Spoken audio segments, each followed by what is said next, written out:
On a quiet Tuesday morning in 2014, the internet would experience a shockwave through a hidden protocol that supports its very existence. This single event would highlight a limitation in one of the most popular and widely deployed networking platforms found in data centers around the world. A day had arrived that some had predicted and many had feared. Today on the Serial Port, we're taking a look at an infamous event in internet history known as 512K Day, when the internet's IPv4 routing table reached a critical tipping point and never looked back. 8 years earlier, in 2006, a group of experts gathered in Amsterdam to discuss this very issue.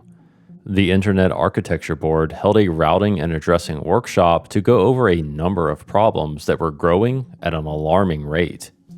And the most pressing issue they discussed was about the scalability of the Internet's routing system. So pressing, in fact, they called it the most important problem facing the Internet at the time. But what exactly is the Internet routing system in the first place? We're all familiar with routers we use at home or in small businesses. The routing function there is very simple. Everything is sent to our ISP because that's typically our only connection to the outside world. On the ISP side, though, things get a little more complicated. ISPs will typically have interconnection with multiple other networks, and there could be many paths a packet could take towards its destination. This is where BGP, or the Border Gateway Protocol, comes into play. Routers at ISPs use BGP to communicate with other routers at different networks to establish a kind of map called a routing table. Each unique network is identified by an autonomous system number, or ASN, and each router will generate its own routing table based on its view of the global network. And routing tables are made up of IP address prefixes that represent blocks of IP addresses. For example, an IP address ending with a /24 represents 256 IP addresses from .0 to .255. So when a router receives a packet, it examines the destination IP address, finds the matching IP prefix in the routing table, and then forwards it on to the IP address in the next hop attribute. This process repeats itself on each router that receives the forwarded packet until it reaches the destination network. And BGP, despite being conceived of in the 80s, worked remarkably well for managing routing. But as the internet grew, the size and complexity of this map started to increase exponentially. A new prefix can be created when IP addresses are assigned from a regional internet registry, such as for a new ISP or an existing ISP needing more address space to cope with increasing demand. Furthermore, existing IP address allocations are often split up by their owner into smaller prefixes to be announced, such as for splitting IP resources between geographic areas. The cost of this is that each new block creates a new entry in the global routing table. Routers around the world would now need to know how to route to each new prefix, causing the routing table to grow that much more. In 1994, at the dawn of the World Wide Web, the routing table stood at around 20,000 entries. However, by late 1998, the growth of the table radically increased, with it reaching over 100,000 entries by the end of Y2K. But why is this growth a problem in the first place? The full routing table exchanged between routers is known as the RIB, or Routing Information Base. But routing decisions must happen in real time as traffic flows through the network. So routers generate an optimized table called the FIB, or Forwarding Information Base, which is stored in high-speed memory for quick access. The tables are updated as new BGP messages arrive with near constant updates.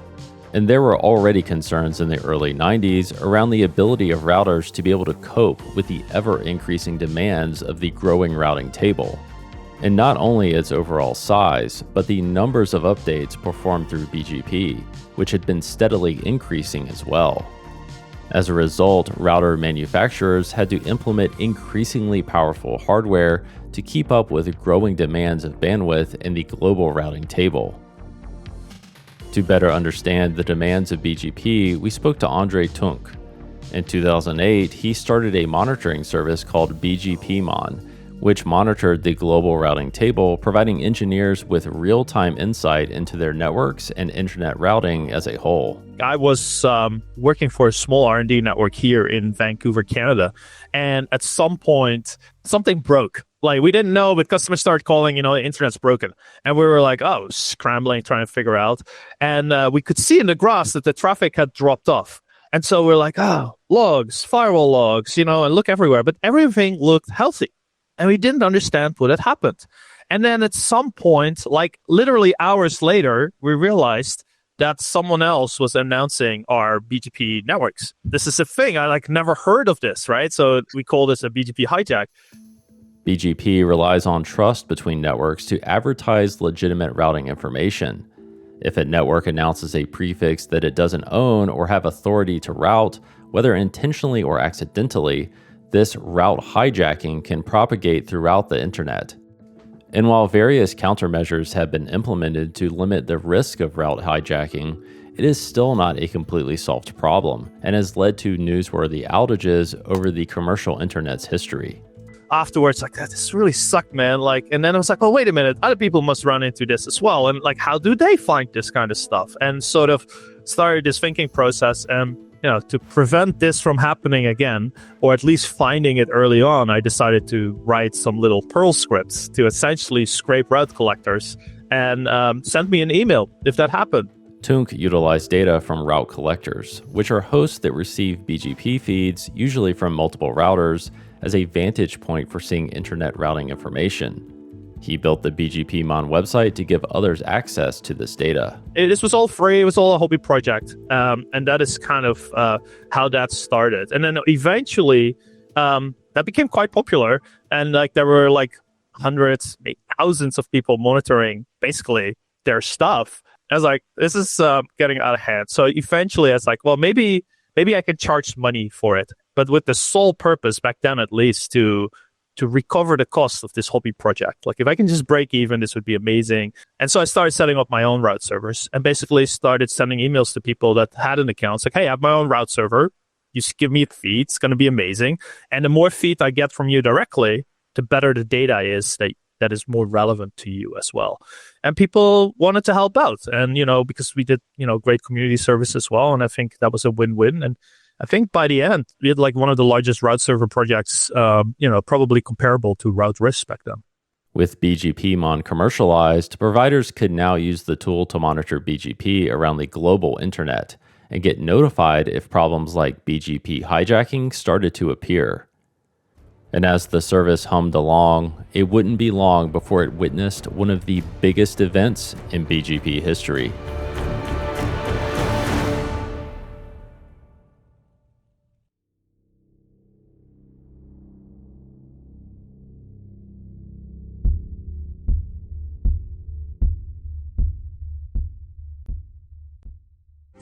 Good morning to you. It's Tuesday. How are ya? Good morning. It's mostly cloudy this morning with patchy fog. Early in the morning on August 12th, network operators were seeing disruptions affecting multiple networks. And at first, it was unclear if this was due to a fiber cut or something else. Multiple sites began to be affected, like eBay and LastPass. And as parts of the internet began to choke, the cause soon became clear. The routing table, which had been hovering around 510,000 routes, suddenly shot up to over 528,000 routes. It's not unusual for the routing table to have fluctuations, but this one was different. And that's because many routers had a limitation that had just been exposed, a limit of 512,000 routes. Welcome to 512K Day.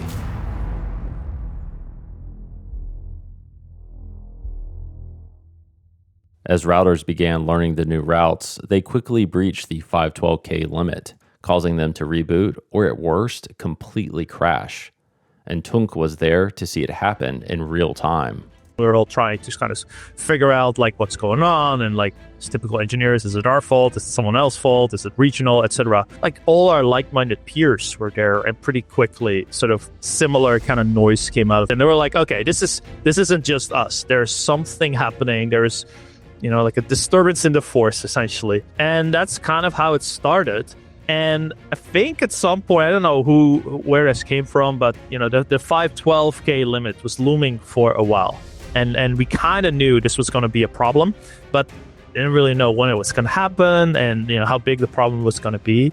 And then the noise came like, hey, this is a 512K event. And then we started looking at our data, and I started documenting it, essentially what had happened. Using BGPMon's data, Toonk found that at approximately 7:49 UTC, Autonomous System 701, a Verizon network, began announcing thousands of new routes. And they were comprised of primarily new /24 prefixes. It had all the hallmarks of what's called deaggregation, where a larger prefix is broken up into smaller prefixes, ballooning the size of the routing table. The issue was noticed by Verizon in a matter of seconds as they began to withdraw prefixes, but this was followed up by even more route announcements until finally at 7:52 UTC, the new routes were completely withdrawn. But the damage had been done. Toonk found that 12,563 unique prefixes suffered an outage, affecting 2,587 unique networks, which was well above the daily average. After the dust had settled and sites began to come back online, news reports began coming out in the following days about the outage, proclaiming that the internet was full.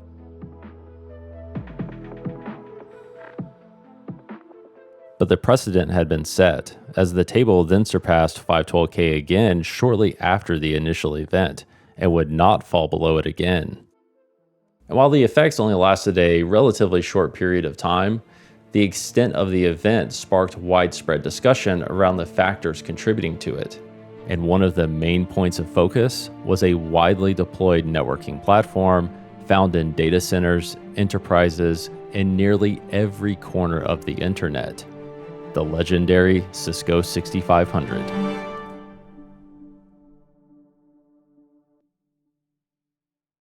Back in 1999, one of the most iconic network product families was launched, the Cisco Catalyst 6000 series, which included the flagship 6500.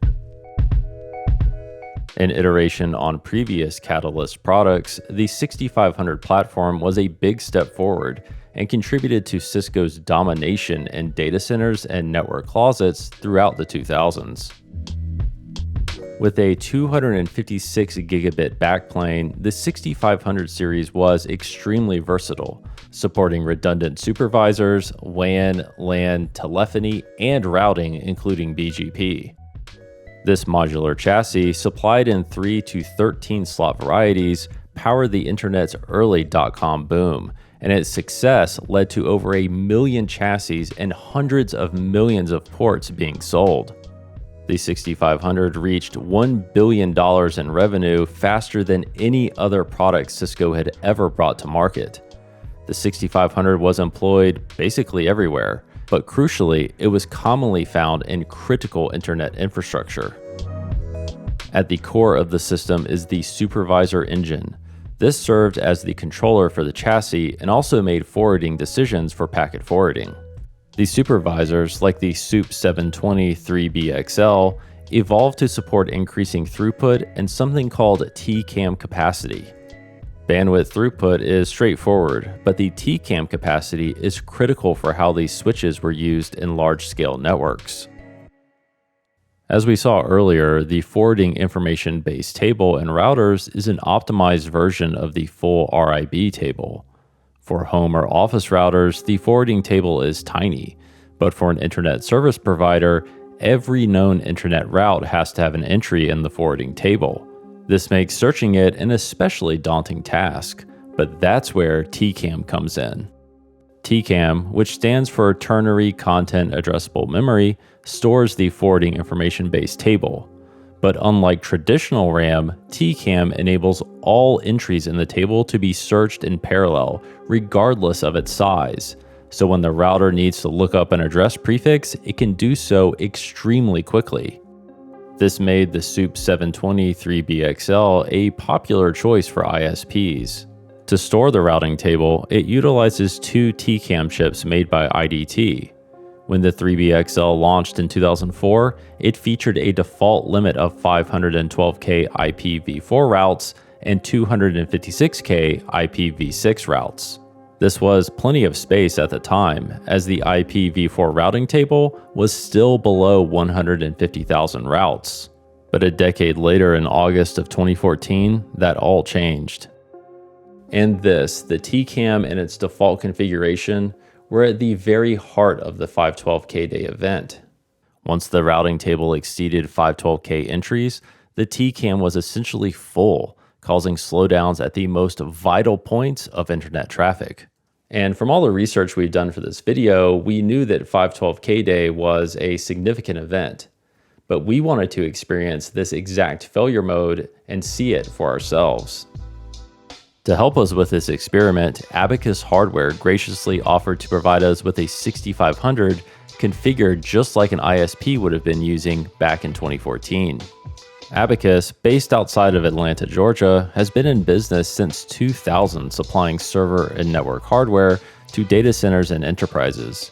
They have a huge inventory of parts, and every device is tested before it's shipped out to customers. And one of their mainstays over the years was the 6500. That was a platform that everybody was running, so you had to keep it in stock. Part of our business is buying from end users and from off lease companies and leasing companies, and those were the ones that you were kind of targeting was that 6500 line, just because every industry, every company out there was using it. It was so versatile. Our 6500 is equipped with a SOUP 723 BXL supervisor, a 24-port gigabit SFP line card, and a 48-port 1000 base T card. But our first hurdle is just getting it onto the workbench. Well, let's get this up there. We gotta get the cards out first. Okay. Oh my god. Is it heavy? Jesus. You would think the card would be the light part.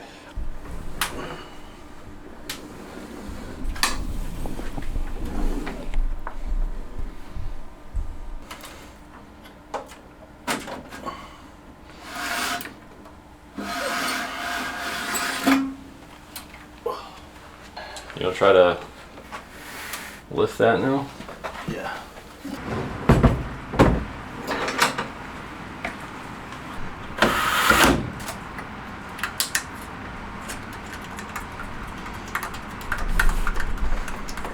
After lifting the very heavy chassis onto the workbench, our first problem quickly became apparent. I don't even have a power cable for it. It's gonna work, I don't think. The power supply uses a C19 style power inlet, and the supplied power cable uses a NEMA L6-20P plug, which won't work in our lab. Thankfully, with some help, we figured out that the PowerMac G5s we had on hand used the same C19 inlet, and we did have a power cable for those. The 6500 uses redundant power supplies, but thankfully we only need to connect one to power it up. We installed the supervisor and the 48-port gigabit line card and hooked up the serial console port on the supervisor to a laptop. Okay. And now it was the moment of truth.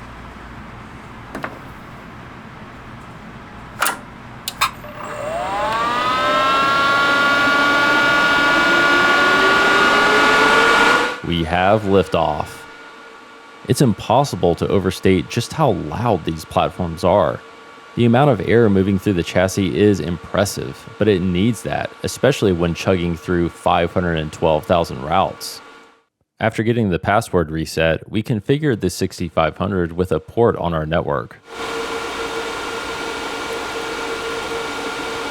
There it goes. Sweet. To be able to see it forwarding traffic, we also configured a VLAN on it with a LAN, as well as NAT for devices to be able to get out to the internet. We're natting. Nice. Our Ubuntu lab machine is now on this new LAN and can reach the internet using the 6500 as its gateway. The next step is to bring BGP into play. BGP configuration is pretty simple on these devices, but obviously we needed to send over 512,000 routes into the Cisco. To do so, we utilized a virtual machine with BGP at Neptune Networks and created a tunnel from there to a Linux server in our lab. In Linux, we're using FRR, which is a suite of routing protocols that is popular for BGP. The current IPv4 routing table contains just over 1 million routes, so we implemented a filter in FRR to trim this down to about 600,000 for our test. After a few minutes of configuration, we now have BGP configured and peering established from the 6500. And now we're opening the floodgate and sending all 600,000 plus routes. Now, this is sending the routes.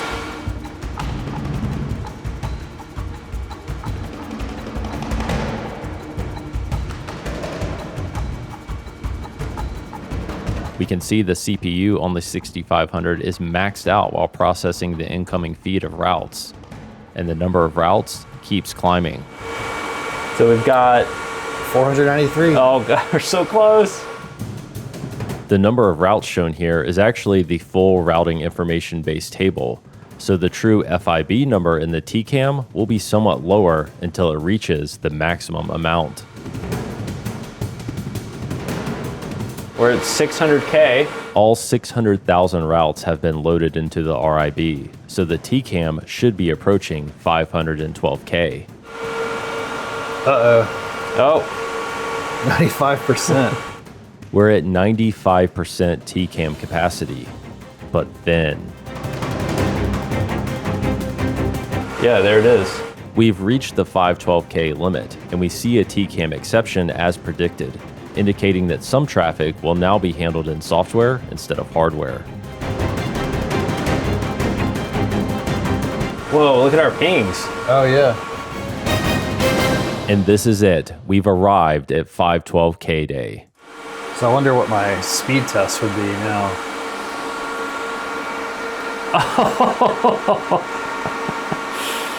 Whoa. Oh, we're going up a little bit. Of course, we're testing this in a lab with a single client, but in a real-world scenario, the traffic forwarding would quickly overwhelm the supervisor's CPU, leading to further issues like BGP instability. Luckily, Cisco was aware of this issue prior to 512K day. They published an article on May 12th detailing the issue as well as a workaround to prevent the errors that we just experienced. On the SOUP 723BXL, the TCAM can actually support 1 million IPv4 routes. However, it is partitioned between IPv4, v6, and MPLS.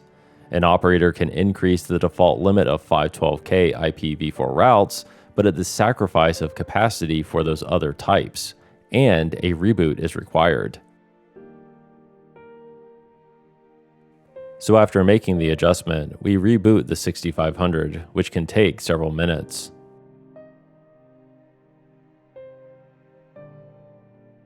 But the end result is that we're now able to process and forward over 600,000 routes problem-free.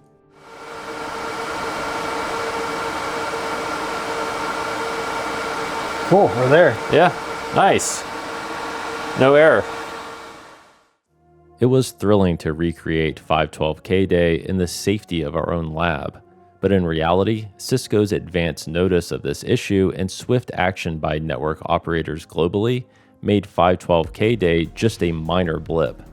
But it did highlight the internet's fragile foundation, a mishmash of 1980s technology stretched to support unrelenting explosive growth. Several years after 512K day, the internet was abuzz with warnings of the impending 768K day, essentially a repeat of hitting another BGP route limit. But thankfully, it all amounted to basically nothing.